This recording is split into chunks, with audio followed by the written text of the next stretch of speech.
One of the things I think I like about the book the most is how active it is.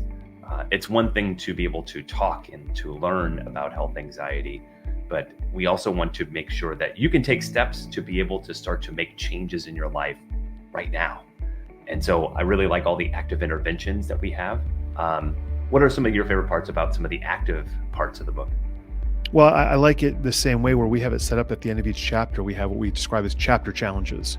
And we've set it up where there are essentially 10 chapter challenges. You could read this book all in one day. We've recommended reading it over about 10 weeks, over about 2 to 2.5 months, like therapy, where you can go to the end of each chapter and practice some really basic skills that build upon each other.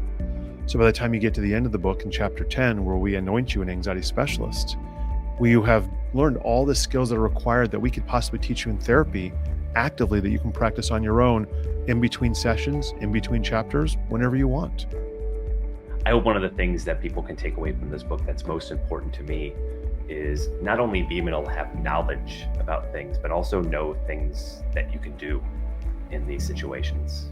With health anxiety, there's a lot of times where we're spending a lot of time and a lot of energy on things that just don't work.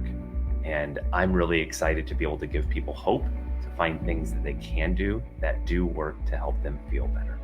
I really hope that they realize that they're not alone, that health anxiety, like most other anxiety disorders, is very treatable, that there are wonderful therapists like you and I and researchers around the world trying to find the best of interventions out there to help people learn skills with a therapist or on their own, so once and for all they can learn to overcome health anxiety and live their fullest life.